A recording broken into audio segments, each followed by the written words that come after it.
Welcome back to the show, everybody. We got a great one lined up for you today. We're going to talk about Flare Network CBDCs coming faster than you think.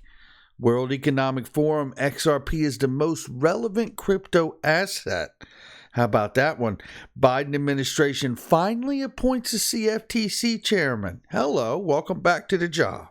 U.S. Treasury in the news today, and XRP development hit an all-time high with GitHub. Oh, you're going to want to know about it. Ripple says now is the time to unleash central bank digital currencies. How convenient. And the lawyers are saying multiple settlements are being rejected by Gary Gensler's SEC. We'll talk about that. And we're also going to talk about how about a $2 to $5 XRP within the next 10 days. We're going to talk about that too. Let's roll that beautiful intro. This is Digital Perspectives with Brad Kimes. Subscribe for new content notifications. Now, here's Brad Kimes. Come on in. Welcome back to the show, everybody. You can follow me on Twitter at BackupBradleyAbove and everything that we're talking about here today. Also, give us a follow on TikTok now at Digital Perspectives, no spaces, at Digital Perspectives, no spaces on TikTok. It's starting to jump off there a little bit, so that's a pretty cool platform. We'll try to do more of that as we go. So we're up 4.13% on the cryptocurrency market cap, ladies and gentlemen. $2.04 trillion. Oh my, oh my. We're headed back towards the all-time high for the crypto market cap. 2.5 trillion plus is where we've been at for an all-time high for crypto market cap. And we are climbing back up that hill. And you know what? No surprise that most everything is looking green this morning because we see Bitcoin above 47,000, Ethereum above 3,200, Cardano is above 250 or 216, and we see XRP at $1.28 coming to get you. Yeah, absolutely. And I find it pretty impressive that XRP is almost at the market cap of what Tether is. So keep an eye on the market. These market caps can tell you things. Nice leading indicators that the market may be strong today because we know there's so much money that is coming into the space, and they don't come into short normally, right? They come into long, baby.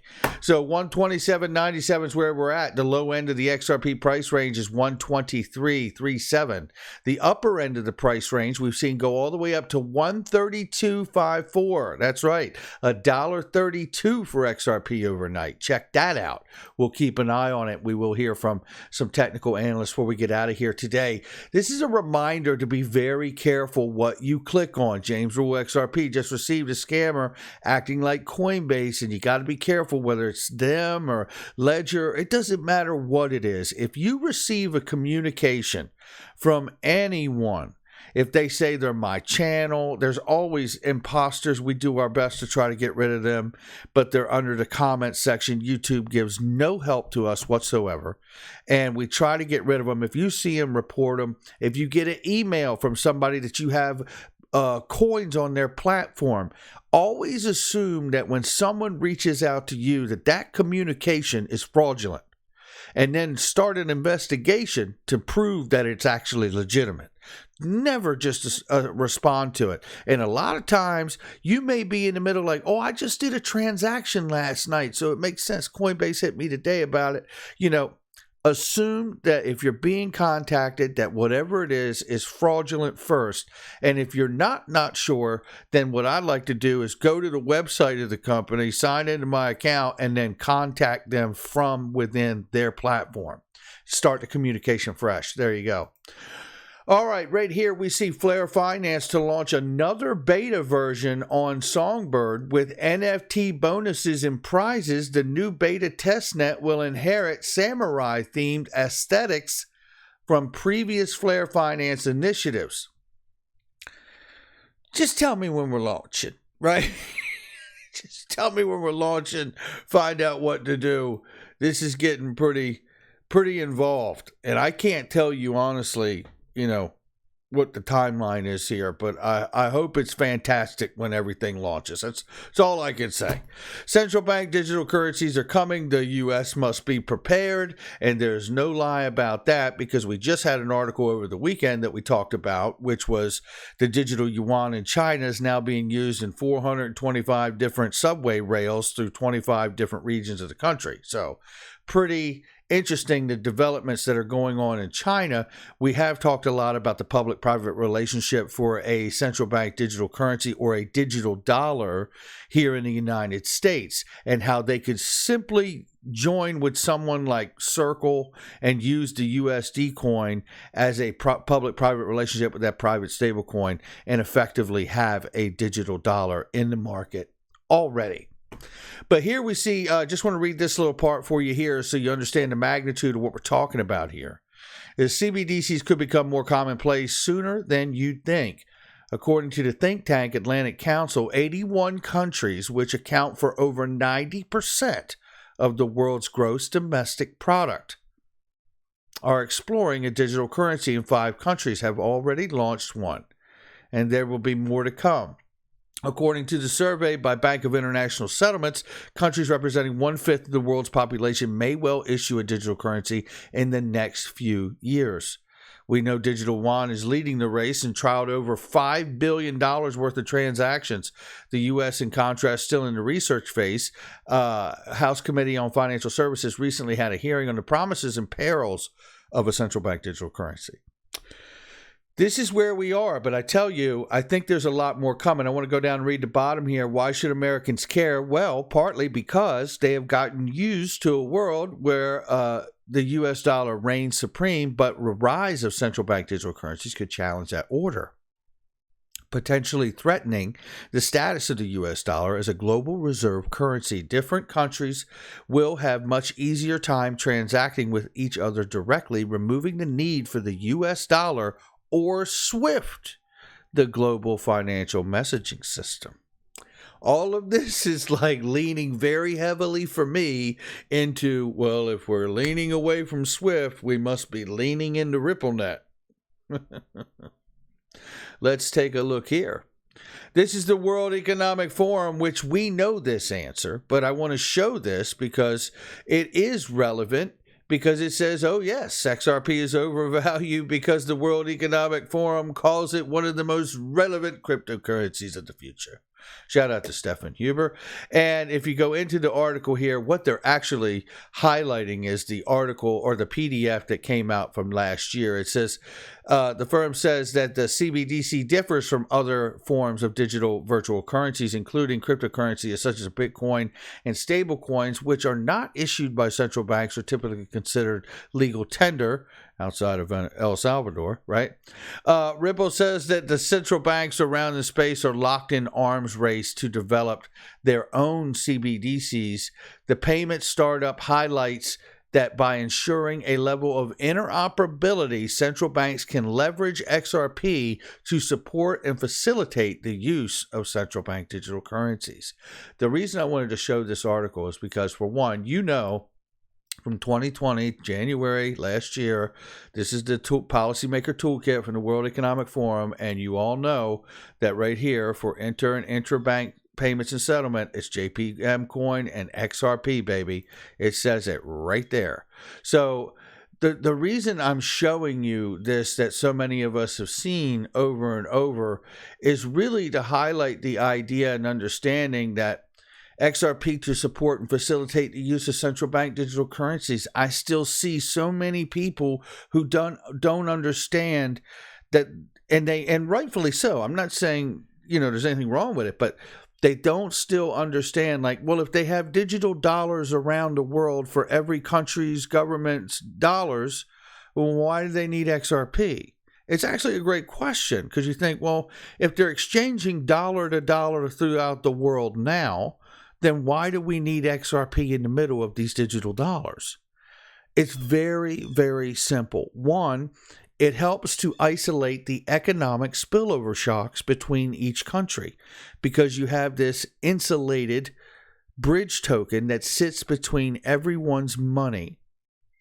The other important thing to note is because of all the printing that's going on in the world for the US dollar and everyone else's money to keep the same ratio between their dollars as they continue to open up swap lines and such, you understand that the XRP bridge asset serves as a neutral reference point between all the money. Why is that important? Because in doing that, in placing this asset between all of the world's money and anything that's tokenized, digitized, right? Asset of value.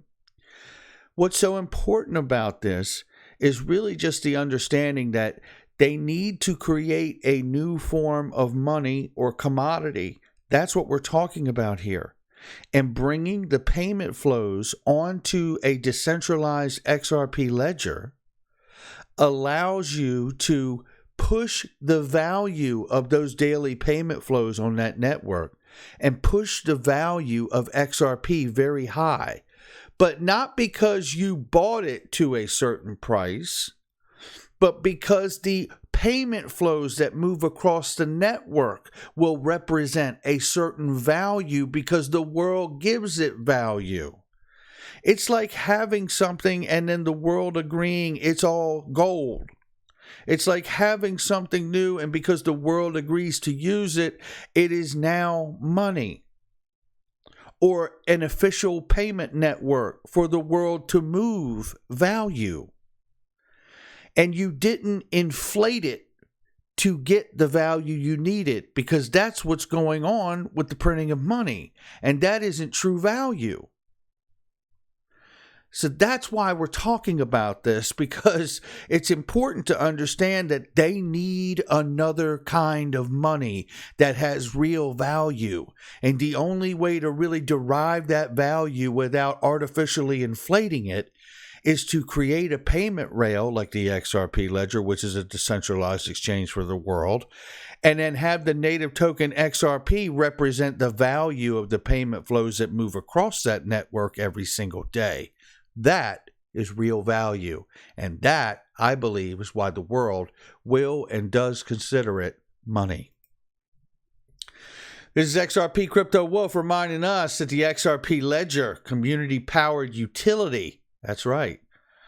The director of Ripple Products said XRP utility is much better than only payments. And he sure did. And it's right here. It's Craig DeWitt. Wait until folks figure out XRP utility is much bigger than only payments. And I think you get some of that from the conversation we just had. And in that, we see that the Biden administration has woke up and they reportedly chose a new CFTC chairman to oversee the crypto market. They didn't have to look too far because they chose somebody from the previous one. It says, in what appears to be a long overdue appointment, and it doesn't appear to be, it's a long overdue appointment. Rostin Benham, I guess it is, or Bainham, here says it will be named the chair of the U.S. Commodity Future Trade Commission by President Joe Biden, according to an August 14th report by Bloomberg. The top derivatives regulator has been rudderless since the departure of Heath Tarbert in January. Bainham was appointed to the CFTC, acting chairman in January, but he's yet to be nominated, let alone confirmed by the Senate. His nomination is expected to be officially announced in the coming weeks. Well, let's not rush into anything, I guess, according to an anonymous source cited by the Bloomberg report. So there you have it. All right, well, we got more to talk about here because this ain't over by a long shot. The U.S. Treasury says they're going to ease crypto concerns. Only cryptocurrency companies it considers brokers will need to comply with the proposed IRS requirements. Developers, miners, hardware, software providers won't be covered so long as they don't act as brokers. Well, you know what? I don't trust the government at all, ever, for nothing. And I don't want any gimmies. I said this over the weekend. Let's get the House of Representatives to fix the legislation we need, and then you can take your little favor and put it back in your pocket and save it for somebody else, right? This is not the way the system is to work. No.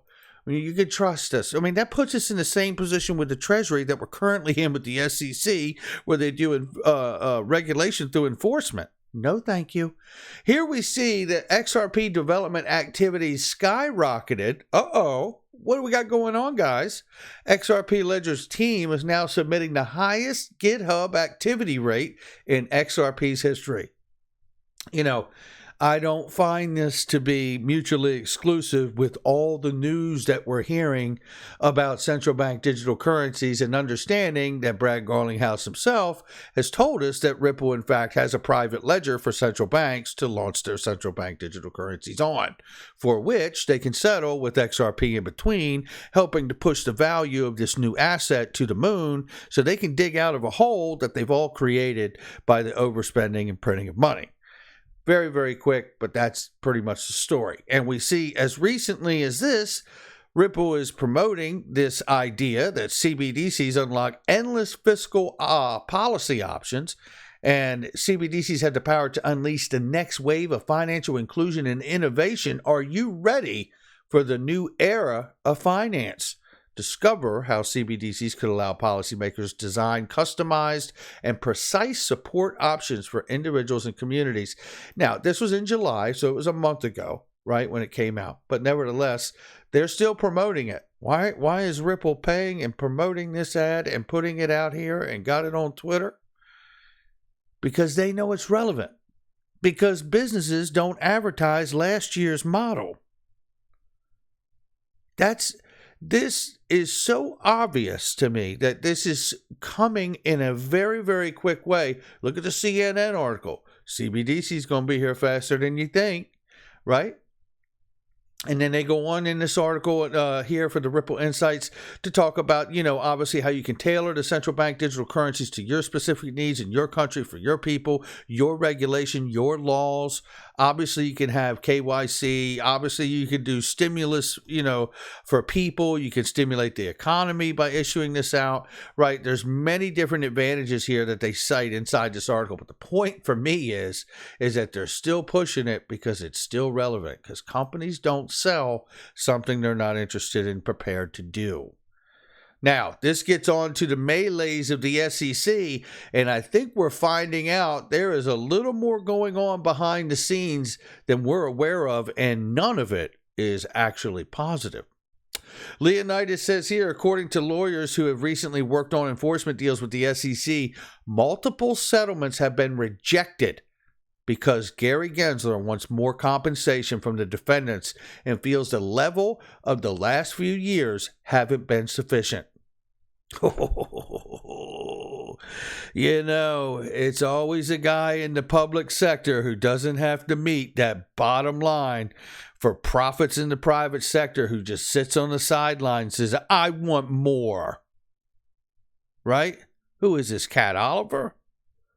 Some more, right? This is causing problems internally. And you get the idea of that from here. Former SEC attorneys said they predict more defections from the SEC this year based on some internal agency conflict. Well, we know of public conflict between Elad Roisman and Hester Peirce and the rest of the SEC chairs, saying that there is an absolute decided lack of clarity, which shows manipulation to use enforcement for regulation to get more money. It's unbelievable. It says here that, in particular, private practice lawyers who have recently left the SEC point to Gary Gensler's willingness to scuttle handshake settlement deals that agency attorneys already negotiated. More so, apparently, than previous chairs. Well, now, listen to all this. Deals made by the Enforcement Division with rule breakers require sign-off from the Commission. While this sign-off is no rubber stamp in most cases, the Commission often takes its cues from the lawyers who have worked on the deal and division management. Explained lawyer familiar with the process. According to the lawyers who have recently worked on enforcement deals with the SEC, multiple settlements have been rejected as they've been presented to the Commission for approval because Gensler, they say, wants more compensation from defendants and feels the level of the last few years is not sufficient. That's horrible. He wants these cases settled, but he wants the resolution to be stronger and more significant. One former SEC lawyer who is now a partner at a D.C. headquartered reported firm said. The situation disconcerting on two fronts, says SEC lawyers are now in private practice. One is that the staff is demoralized when the settlement is rejected by the commission. The other is that it doesn't look good, said another ex-SEC attorney based in D.C., to go back to defense counsel and say, we thought we had authority to reach a settlement we agreed on, but we don't. Then the SEC lawyers are probably going to have to litigate the action, assuming they can't get defense counsel, who is now very irritated by the rejected settlement, to sign off on a more severe remedies or penalty, the lawyer continued. Yet the SEC Enforcement Division probably doesn't have the manpower to litigate because the staff has shrunk due to attrition over the last 4 years. Now, it does go on to say that it's not uncommon for lawyers to leave when administrations change, so full disclosure. Having to renegotiate settlements is leading to a lack of trust between the Commission and Gensler on one side and the SEC lawyers who negotiated those settlements in good faith on the other, the lawyer said, adding that that brings a lot of tensions and that makes people want to leave. And it makes it hard for the other person on the other side of the table to want to come back to you and work on another settlement because they're like, well, how do we know that that's even going to get accepted, right? So then you see here, they keep moving the goalposts. That's the problem here. Yet securities litigators who regularly negotiate with the SEC on enforcement matters say it's often the case that the commission rejects initial handshake agreements. Full disclosure, right? But it says multiple settlements are being rejected. And you know who is being sued right now, and that is Ripple. And I have to believe they're certainly a part of that. But I tell you what, regardless of this SEC lawsuit, XRP price has been screaming, baby, working for us and working hard. And we see here Crypto Maniac 101 says, if XRP is in the so-called parabolic phase, we should be seeing a $2 to $5 XRP within 10 days. Now, this lines up also with Crypto Bull 2020, who has said the same exact thing. $2.50 XRP within the next 10 days or so. So pretty interesting stuff. Before I get out of here, I do want to tell you that, listen, there's a lot of private equity on here, ladies and gentlemen. And you know what? It sells out so quick. Uphold's gone, Ripple's gone, Link2's gone at the moment, and Kraken's still available. Make sure you check it out, and all of these others as well. But I tell you something, keep an eye out at about 11 a.m. Eastern and check this platform and see if anything else new pops up, because that's the best time to look. That's going to do it for me. Make sure you hit the like and subscribe. Leave a comment below.